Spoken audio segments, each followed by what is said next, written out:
성도들을 어떻게 대할 것인지에 대한 말씀을 들었습니다. 늙은이를 아버지같이, 젊은이를 형제같이, 늙은 여자를 어머니같이, 그리고 젊은 여자를 일절 순결함으로 자매와 같이 대하라고 말씀합니다. 꾸짖지 말고 권하라고 합니다. 가족같이 소중히 여기고 사랑으로 대하라고 말씀하십니다. 또한 참 과부를 존중하라 말씀하시죠. 그 말씀에 이어서 오늘 장로에 대해서 어떻게 대해야 할지에 대한 이야기를 우리에게 알려줍니다. 자, 오늘 본문 17절 함께 읽도록 하겠습니다. 17절 시작.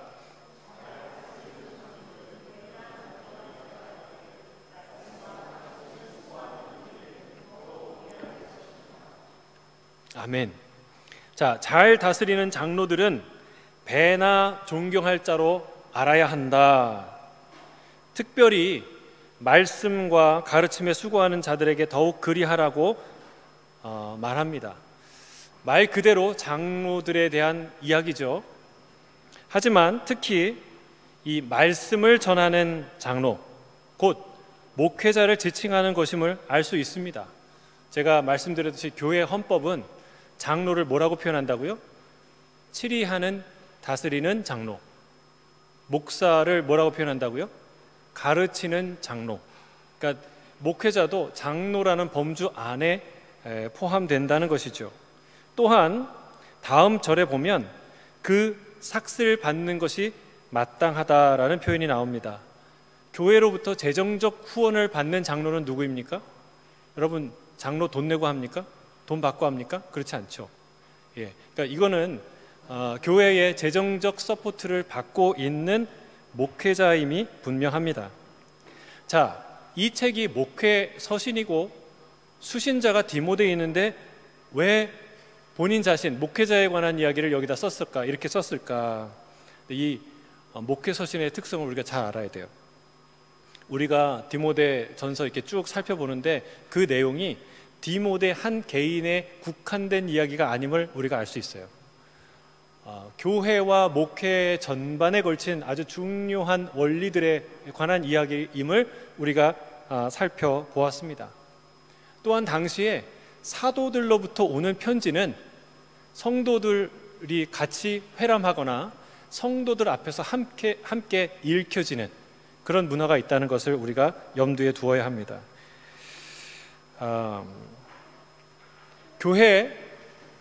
교회론과 목회 철학에 관한 이 교회에 관한 중요한 원리들을 디모데에게만 살짝 알려주면, 목회 비법을 알려주면 그 교회가 잘 될까요? 목회가 잘 될까요? 그렇지 않습니다. 교회에 관한 이 원리들, 특히 임직에 관한 어떤 리더십을 세우고 어떻게 해야 되는지에 관한 이야기를 우리가 읽지 않았습니까? 그럼 이 임직 기준을 목회자만 알고 거기에 맞는 사람을 목회자가 딱 뽑아가지고 이렇게 임명하면 그럼 교회가 든든히 세워집니까? 천만의 말씀이에요. 모든 공히 어떤 자가 우리 교회에, 이 교회의 리더가 되어야 되는지, 헌신해야 되는지라는 그림을 성도들이 같이 공유할수록, 그리고 그렇게 직접 뽑고 그렇게 세워진 장로들을, 리더들을 존경하고 따를수록 교회는 든든히 세워져 가는 거예요. 그래서 우리가 이 과정을 함께 하는 게 중요합니다. 목회의 원리, 교회의 원리들, 신앙적인 교회를 세워가는 원리들을 함께 공유하는 것은 매우 중요해요. 특별히 교회를 세워가는 중요한 원리 중에 하나가 목회자에 관한 부분입니다. 목회자와 어떤 관계를 우리 각자가, 성도들이 맺어야 할 것인지에 대해 아는 것도 교회를 세우는 중요한 원리입니다. 오늘 성경은 뭐라고 얘기하냐면 목회자를 존경하라 라고 말하고 있습니다. 따라하겠습니다. 목회자를 존경하십시오. 자, 목사 스스로 이런 얘기를 하는 것, 가르치는 게 쉬울까요? 어려울까요? 불편할까요? 편할까요? 불편합니다. 목사를 존경하십시오. 목사가 나잖아요. 그러니까 이런 얘기를 하는 게 중이 제 머리 못 깎는다는 말이 절에 있다면, 교회는 목사가 디모데전서 5장 17절 설교하는 게 어렵다, 이런 말이 있어야 될 거예요. 어려운 얘기예요. 그러나 성경에 써 있기 때문에 오늘 지나갈 수 없죠. 언급하는 것이죠. 자, 목사는요, 사명감 하나로 달려가는 직업이에요. 우리 지난 3주 동안 선교지에서 어떤 사역을 했는지 선교사님과 그 아내 선교사님을 통해서 우리가 이야기를 들었어요. 그런 험하고 어려운 일들을 어떻게 뚫어낼 수 있습니까? 어떻게 감당할 수 있습니까? 여러분, 사명감이 없다면 불가능한 일이에요.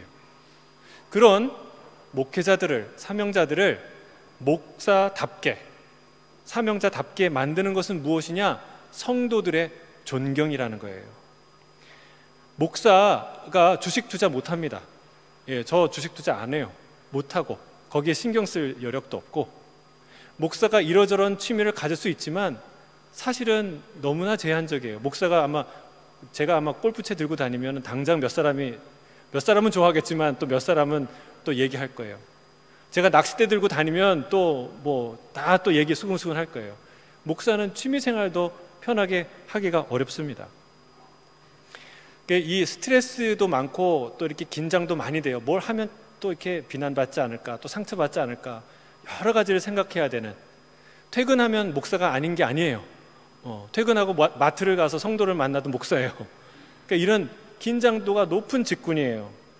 노력보다 보상이 생각보다 크지 않은 직군입니다. 근데 그렇다면 내가 목사가 나는 이런 거 괜히 했어, 이렇게 목회할까요? 아니에요. 저는 자부심을 갖고 기쁨을 갖고 감사하게 이 일을 감당하고 있어요. 여러분, 목사가 그런 어려움에도 불구하고 남부럽지 않고 그 길을 갈 수 있는 보상이 있다면 그것은 뭐냐면 성도들의 존경이라는 거예요. 존경받으면 목숨을 바쳐서 그 일을 하게 되고 그 사람들을 섬기게 됩니다. 여러분들이 저를 매우 존경하면 이종호 목사가 매우 교만해져서 여러분을 막 떠나고 막 밖에 나가서 자랑질하고 다니고 그럴까요? 아니에요. 내 성도들이 나를 지극히 존경하면 그들과 더 함께 하고 싶어요. 말씀을 전해도 한 번 더 하고 싶고, 같은 말씀을 전해도 온 마음을 다해서 쏟고 싶고, 내 시간과 내 정력과 내게 받은 하나님의 신령한 것들을 다 남김없이 쏟아주고 싶은 마음이 드는 거예요. 그게 어디로부터 온다고요? 성도들의 존경으로부터 온다. 하지만 안타깝게도 목사를 피고용인으로, 종업원쯤으로 생각하시는 성도나 교회가 더러 있다는 게 안타까운 일이에요. 성도들이 교회의 주인이고 우리가 헌금을 내서 재정을 모아서 목사를 고용한 것이다. 이 사사기 어디쯤에 있는 이야기처럼 목회자는 돈을 주고 고용한 사람이라는 거예요. 그래서 원하면 얼마든지 다시 고용할 수 있는 손님처럼 생각하는 그런 사람이 더러 있습니다. 교회가 사례를 주니 목회자는 그 사례에 걸맞게 적당한 퀄리티 높은 서비스를 제공해야 한다는 식으로 생각합니다.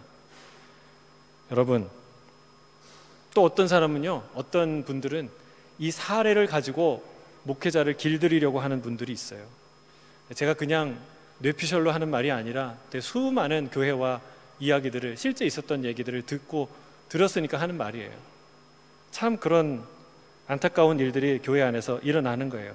마치 또 어떤 사람은 종업원이 일을 잘하나 안 하나, 내가 돈을 줬는데 일을 성실히 하나 안 하나 지켜보듯이 목회자를 그렇게 관찰하는 사람도 교회에 있습니다. 참 여러모로 세상적인 일이에요. 안타까운 일이에요. 사랑하는 성도 여러분, 목회자가 목회에서 명예를 뺀다면 무엇이 남겠습니까? 성도들의 존중과 사랑을 뺀다면 과연 무슨 힘으로 목회를 할 수가 있겠습니까? 성도들이 목회자를 존경하면 목회자가 정말 기고만장해져서 교만해져서 방자하게 굴까요? 물론 그럴 수도 있습니다. 왜냐하면 목회자도 사람이고 목회자도 죄인이기 때문에 그렇습니다. 실제로 성경은 존경과 사랑을 받던 자들의 자만과 타락을 보여주기도 합니다.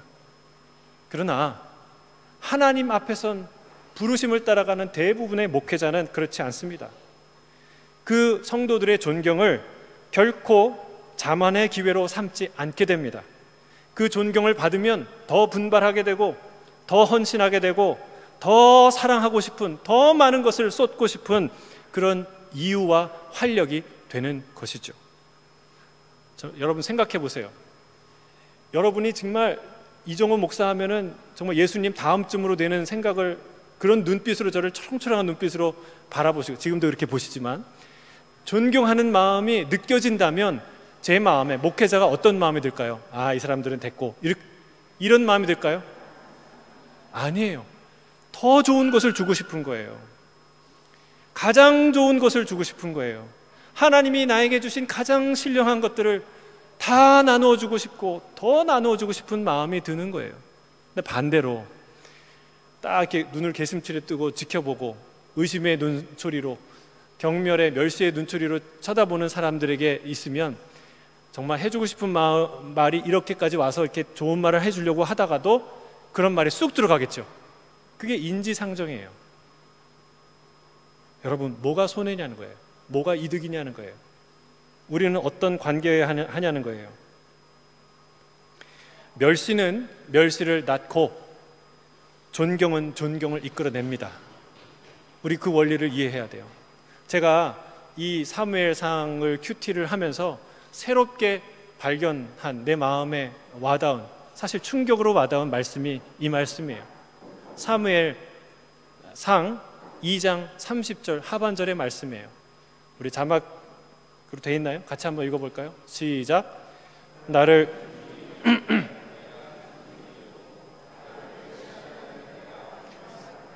이 말씀이 전체 스토리의 핵심이더라고요. 하나님을 멸시하는 자들이 안팎에 있었어요. 그 자들이 당하는 최후를 보여주고 있어요. 홈리와 비느하스, 하나님을 제단 앞에서, 제단 안에서 제사 드리는데 멸시했던 홈리와 비느하스가 한날에 죽습니다. 하나님보다 자기 자식을 더 사랑했던 엘리가 그 소식을 듣고 넘어져서 목이 부러져 죽습니다. 여호와 하나님을 멸시하고 이스라엘을 두려움 없이 괴롭혔던 블레셋은 독종의 재앙으로 7달 동안 큰 고통을, 많은 사람이 죽고 큰 고통을 겪습니다. 7개월이 되어서야 여호와의 법궤를 이스라엘에게 다시 돌려보내죠. 다시 돌아온 그 법궤를 발견한 베세메스 사람들이 그걸 보고 어떻게 합니까? 하나님께 번제와 제사를, 화목제를 드립니다. 근데 안타까운 것은 그 다음에 그들이 여호와의 법궤를 들여다봐요. 그래서 거기에서 70명이 죽습니다. 아니, 하나님도 너무하시지. 블레셋을 70명 죽이는 건 이해하는데 어떻게 이스라엘의 하나님이라는 분이 고작 그거 들여다본 죄로 70명을 그 자리에서 죽이나? 이 어느 나라 하나님이신가? 여러분, 잘 생각하셔야 돼요. 하나님의 칼끝은 이방인을 향해서, 블레셋이나 애굽을 향해서 있는 게 아니에요. 하나님을 존중하지 않는 자, 하나님을 멸시하고 경멸하는 자를 향해 칼끝이 서 있다는 사실을 알아야 해요. 안팎으로 하나님을 경멸하는 사람들이 있었다는 거예요. 저는 이걸 보고 예전에는 하지 말아야 되는 일을 했기 때문에 이들이 응당당하는 하나님의 진노구나 라고 생각했어요. 근데 이번에 묵상하는데 정말 중요한 메시지가 여기 있구나. 여러분, 홈리와 비느하스와 엘리 제사장의 일은 이스라엘의 부패지만 종교 지도자, 그들의 부패라고 변명할 수는 있어요. 그러나 이것은 변명이 안 돼요. 그들이 하나님의 법궤를 들여다봤어요. 뭐하고? 예배드리고 와서. 여러분, 이게 잘 이해가 안 되십니까? 제가 이해가 되게 말씀드려 드릴게요. 우리 허기웅 집사님이 여기 계시는데, 여자 집사님으로 해야 되겠다. 그렇죠? 그래야죠. 우리 박신자 권사님이 계시는데, 박신자 권사님이 참 친절하고 사랑이 많으세요. 그렇죠? 그래서 제가 좀 손소독제가 필요한데 혹시 휴대용으로 갖고 있는 거 있으면 좀 주시겠습니까? 하면은 주시지 않겠습니까? 그래요. 당연한 거예요. 근데 딱 보니까 권사님의 가방은 있는데 권사님이 안 계셔요. 아, 그러면 내가 필요해. 아, 그러면 내가 가방을 열어서 그 손소독제가 있으면 내가 쓰고 집어넣어야지 하고 그 가방을 만질 분이 있어요, 없어요? 왜 없어요? 왜 안 만집니까? 남의 것이기 때문에. 여러분, 아무리 궁금해도 손을 대지 말아야 할 것이 있어요. 여러분, 옆에 집에 뭐 하고 사는지 궁금해도 여러분 창문 이렇게 하고 들여다봅니까? 집 문 열고 들어가서 지켜봅니까? 전혀 그렇지 않아요. 왜요? 남의 집이니까. 여러분, 한낱 인간에게도 그렇습니다. 우리가 남에게 속한 살아있는 인격체의 소유물은 범하지 않아요. 그런데 이들은 하나님의 것을 범합니다. 충격적인 일이에요. 어떤 사람들이에요? 여호와의 법궤가 돌아와서 기뻐 예배드리고 제물을 드렸더니 누구에게 예배를 드렸습니까? 거룩하신 하나님, 살아계신 하나님, 7달 동안 홀로 이 법궤가 이 블레셋을 쑥대밭으로 만들었던 그 하나님을 찬양한 예배 아닙니까? 그런데 그 예배를 드리고 나서 어떻게 합니까? 그 하나님의 법궤를 들춰봐요. 아니, 몰랐으니까 그랬겠죠. 천만의 말씀이에요. 여러분, 모를 수가 없어요. 아니, 지성소 깊은 곳에 있어서 대제사장만 봐서 이스라엘 백성은 못 봐서 그래요. 천만의 말씀입니다. 지성소에 여호와의 법궤가 있다는 것, 금으로 둘러싸이고 그리고 두 그룹 사이에 있다는 것은 삼척동자, 이스라엘의 삼척동자 다 아는 얘기예요. 그런데 진심으로 하나님의 살아계심을 알았다면, 진심으로 하나님의 거룩하심을 그들이 알았다면 과연 그 하나님의 물건에 손을 댈 수 있었을까? 여러분, 이런 이중적인 신앙이 존재할 수 있을까? 있다는 거예요. 내가 하나님을 거룩하다고 말하고 예배하는데 돌아서서 하나님이 금하는 걸 아무렇지도 않게 하고, 하나님이 하지 말라는 하나님의 것을 아무렇지도 않게 손대는 그런 불경건이, 하나님을 존중하지 않는 태도가 우리 안에 있을 수 있다는 거예요. 전 정말 충격이었어요. 제가 저를 돌아보게 되었어요. 내가 하나님 거룩하심을 가르치고 말하는 사람인데 참으로 나는 하나님의 그 거룩하심을, 그 살아계심을, 하나님의 경외하심이 내 심령 가운데 있는가? 하나님을 그렇게 내가 두려워하는가? 하나님을 존중하는가? 여러분, 안팎으로 하나님을 경외하는 사람이 없었어요. 성경은요, 아주 분명하게 말합니다. 하나님은 온 땅을 두루 감찰하여 자기를 향하여, 전심을 향하여 자신을 향하는 자를 찾는다고 말씀하십니다. 그들을 향하여 능력을 베푸신다고 말씀하십니다. 여호와의 친밀하심이 그를 경외하는 자들에게 있다고 말합니다. 높은 사람이나 낮은 사람을 막론하고 여호와를 경외하는 자들에게 복 주신다고 합니다. 시편 기자는 주를 두려워하는 자, 주를 경외하는 자를 위하여 쌓아두신 하나님의 은혜가 어찌 그리 큰지요 라고 고백합니다. 사랑하는 성도 여러분, 여호와를 경외하는 자, 두려워하는 자, 주님을 존중하는 자가 복받을 줄로 믿습니다. 여러분, 하나님을 경외하는 것은 하나님을 존중하는 거예요. 우리가 하나님을 존중할 때 우리의 신앙생활이, 우리의 경건의 생활이, 우리의 예배가, 우리의 대화가, 우리의 가정의 관계들이 다 바뀔 줄로 믿습니다. 여러분, 제가 이 얘기를 하는 것은 목회자를 하나님처럼 경외하고 섬기라는 말입니까? 아니에요. 하나님처럼 목회자가 떠받들어져야 한다고 말하는 겁니까? 아닙니다. 이게 영적인 원리라는 거예요. 영적인 원리. 존중하는 자는 존중을 받게 됩니다. 반대로 멸시하는 자는 멸시를 받게 된다는 거예요. 여러분, 이건 비단 하나님과 목회자에게만 해당하는 얘기입니까? 그렇지 않습니다. 모든 관계에도 해당되는 얘기입니다. 여러분, 존중받기 원하십니까? 존중하십시오. 여러분, 내가 남편을 지극히 존중하면 남편이 막 잘난 척 으쓱해 갖고 나가서 바람 피고 아무튼 잘난 척 밖에서 하겠습니까? 아니에요.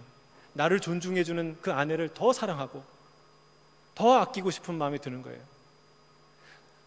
내 아내를 아끼고 사랑하고 존중하면 그러면 이 아내가 더 기고만장해서 잔소리가 많아지고 더 나를 바가지를 긁고 그럴까요? 아닙니다. 나를 존중하고 귀하게 여기는 이 남편에게 더 맛있는 거 해주고 싶고 더 잘 섬기고 싶은 마음이 흘러나오게 되는 것입니다. 여러분, 이 세상에 왜 무시와 경멸이 넘쳐납니까? 내가 상대를 그렇게 대하기 때문에 그래요. 빌립보서의 말씀대로 남을 나보다 낮게 여기는 겸손과 존중이 있다면 세상은 훨씬 더 품격이 있고 아름다운 세상이 될 줄로 믿습니다. 여러분, 옆에 있는 사람을 존중하세요. 존경하세요. 여러분, 한번 고백해 볼까요? 당신이 나보다 낫습니다. 존경합니다. 존중합니다.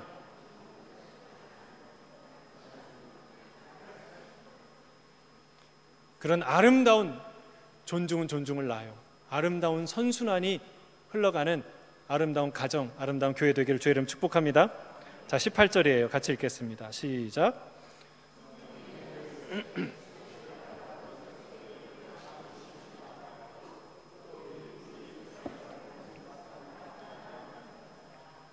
자, 목회자를 존중하는 실제적인 방법 중에 하나가 재정적인 지원입니다.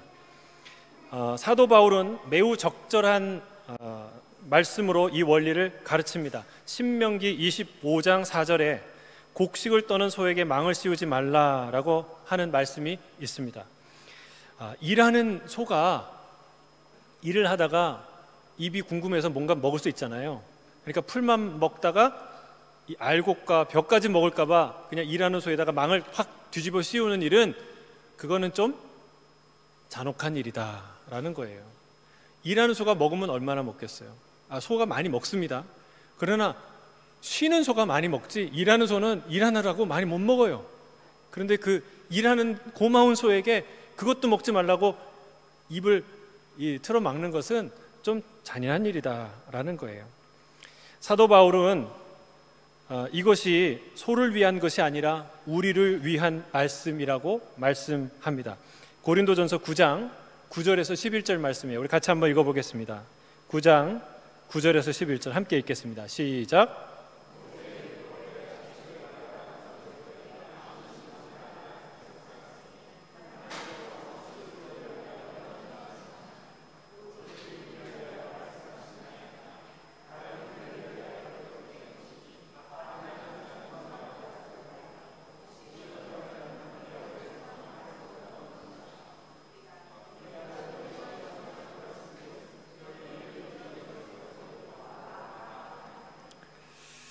그렇습니다.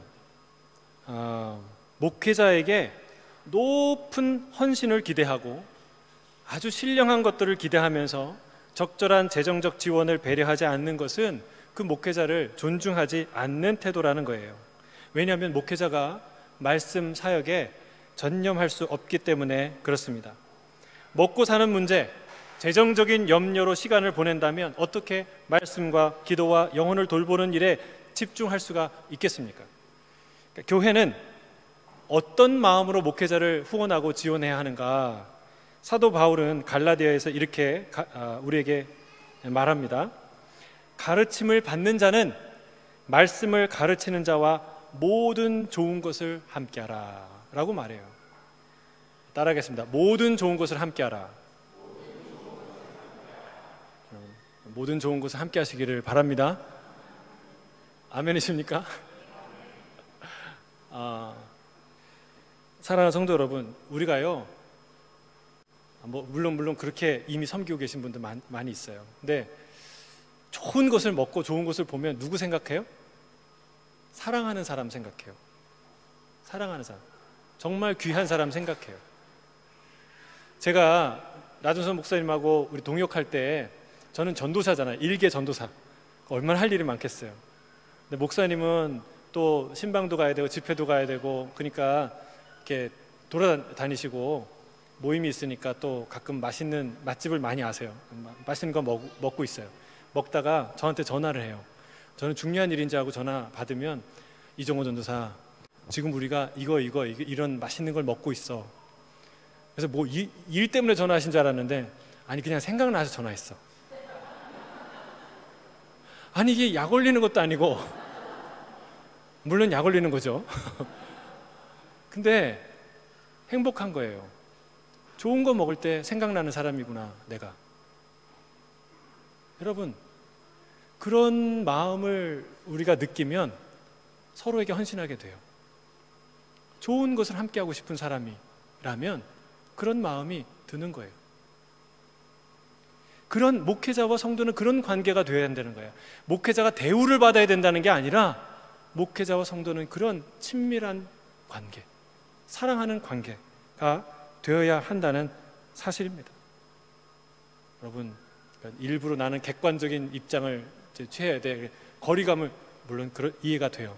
그러나 여러분 그걸 뛰어넘어서 우리가 서로 그렇게 사랑하고 신뢰하고 좋아하는 그런 사이까지로 나아가야 한다는 것이죠. 목회자가 대접받는 거 좋아해서는 안 됩니다. 익숙해져서는 안 됩니다. 그것은 목회자 자신이 항상 싸워야 될 과제입니다.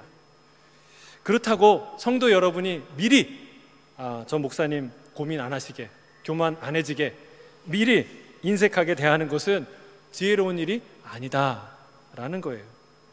저는 이 자리를 빌어서 저에게 그동안 사랑과 존경의 마음으로 전해주신 크고 작은 모든 선물, 모든 섬김에 대해서 깊이 감사드립니다. 작은 편지 메모 하나부터 손이 부끄러워하시면서 이것밖에 없어요 그러면서 주시는, 또는 때마다 또 섬겨주시는 그 섬김, 때로는 감당하기 힘든 큰 선물을 주시는 그런 사랑들을 다 받았습니다. 근데 그 사랑 하나하나가 오늘의 저를 있게 한 거예요.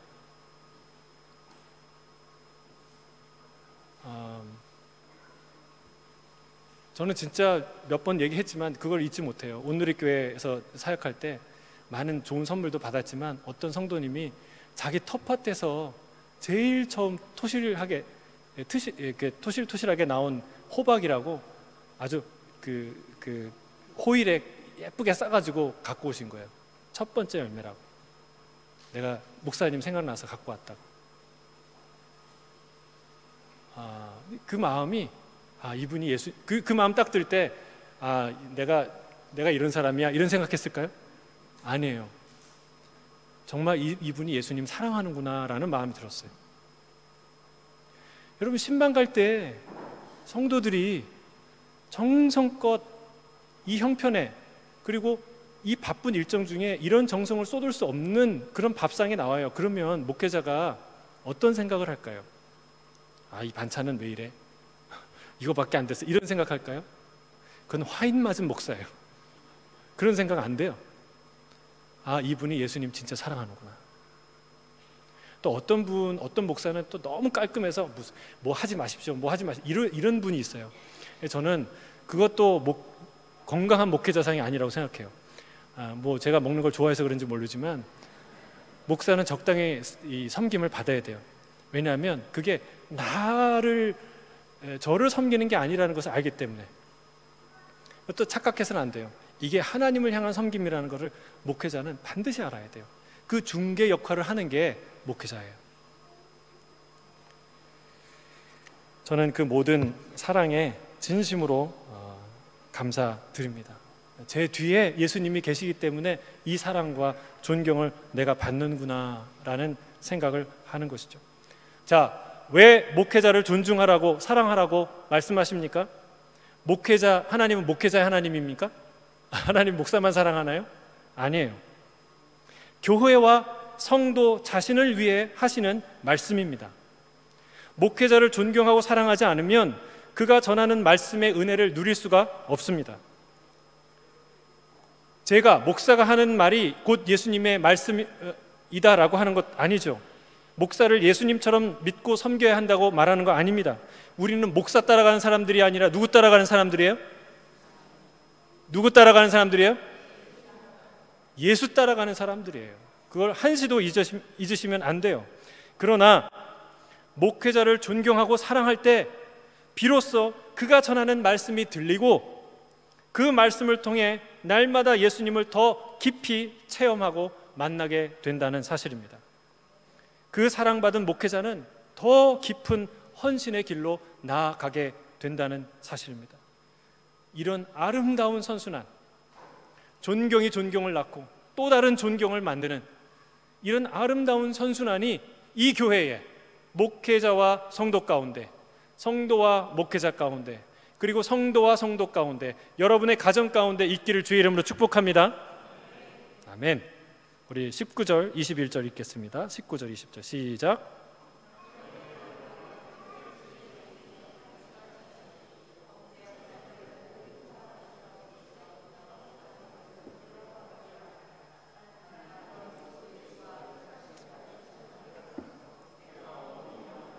너는 편견이 없이 이것들을 지켜 아무 일도 불공평하게 하지 말며. 자, 장로에 대한 고발은 두세 증인이 없으면 받지 말라라고 말합니다. 이것은 신명기 19장 15절의 말씀에 기록된 말씀이에요. 모든 죄에 관하여는 한 증인으로만 정할 것이 아니요 두 증인의 입으로나 또는 세 증인의 입으로 사건을 확정하라라고 명령합니다. 지극히 상식에 부합한 말이죠. 그러나 여러분, 이 싸울 때는요 상식에 부합하지 않게 싸웁니다. 확실한 증거나 증인이 없이 소문이나 한 사람의 주장만으로 리더십을 흔드는 일을 하지 말라는 거예요. 하나님은 모세를 통해 너는 거짓된 풍설을 퍼뜨리지 말며 악인과 연합하여 위증하는 증인이 되지 말라라고 말씀합니다. 우리가 지난 출애굽을 살펴볼 때 우리가 공부한 내용이에요. 공동체를 요란하게 뒤흔드는 것이 바로 거짓된 풍설, 특별히 목회자에 대한 리더십, 톱 리더들에 대한 거짓된 풍설이에요. 또는 어떤 악한 자들은 있지도 않은 거짓된 증인을 만들어내기도 한다는 겁니다. 목회자나 장로가 이 거짓된 풍설에 흔들릴 때에 교회는 그것을 지혜롭게 단호하게 막아내야 한다는 사실입니다. 그렇다고 성경이 목회자나 장로의 범죄를 다 무조건 덮으라고 말하는 거 아닙니다. 오늘 분명히 얘기합니다.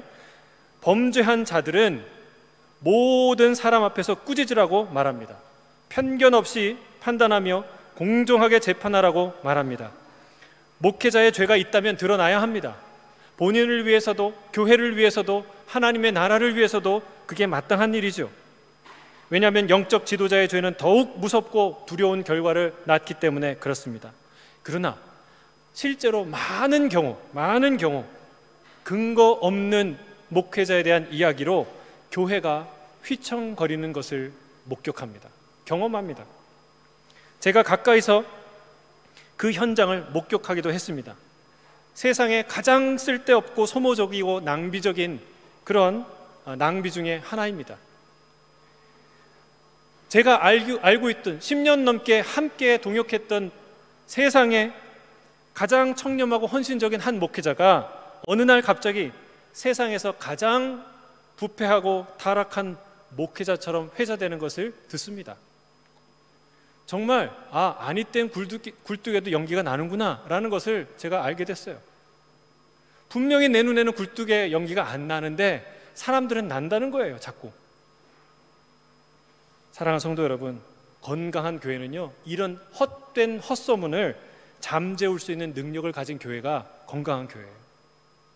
저는 우리 교회가 그런 교회가 되길 주님 축복합니다. 여러분, 목회자만 이런 일을 당하겠습니까? 장로는 안 당할까요?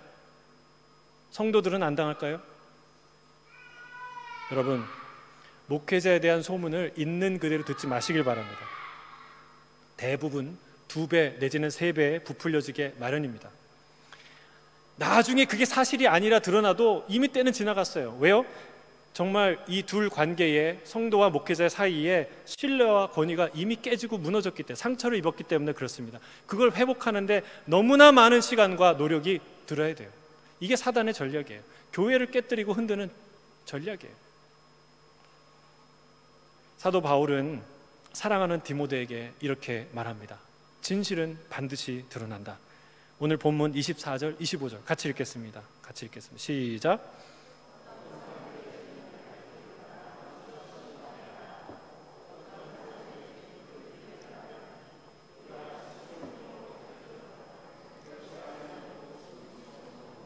속히 밝혀지는 죄가 있습니다. 그러나 때로는 긴 시간이 걸쳐져서 역사가 드러내는 죄도 있습니다.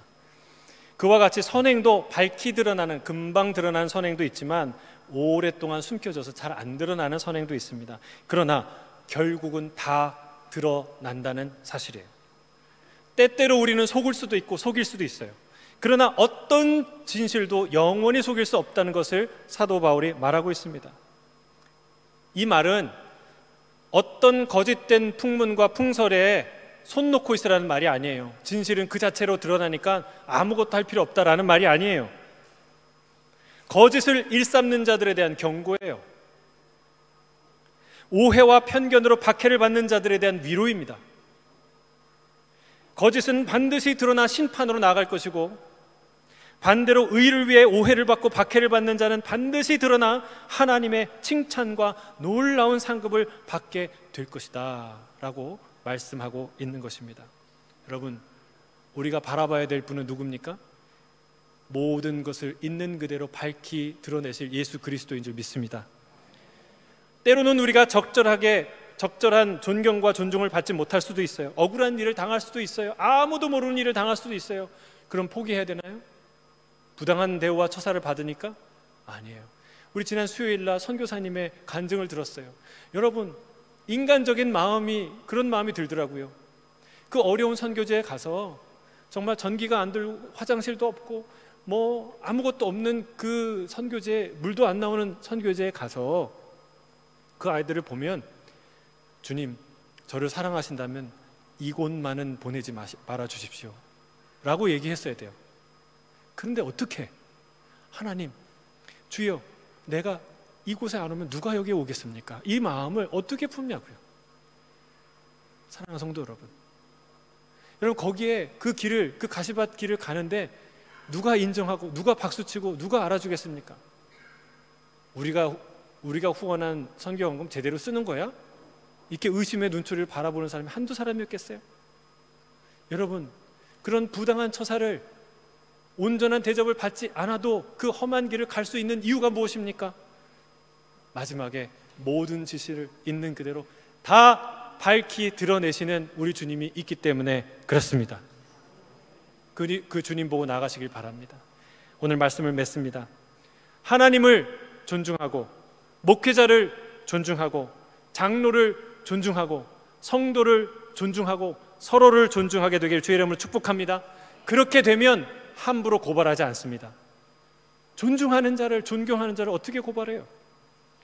존경심을 잃을 때 우리는 고발하고 다투게 되는 것입니다. 모든 좋은 것을 함께 나누고 싶은 관계까지 나아가게 되길 주의 이름으로 축복합니다. 그러면 하나님으로부터 가장 좋은 것이 그 관계를 통해 유통되기 시작한다는 거예요. 하나님의 신령한 것들, 은혜와 말씀, 그 놀라운 것들이 유통되기 시작하고 풍성하게 흐르기 시작한다는 거예요. 성도는 목회자를 존경하고, 목회자는 성도를 존경하는 그런 아름다운 교회 되기를 주의 이름으로 축복합니다. 기도하겠습니다. 사랑하는 주님,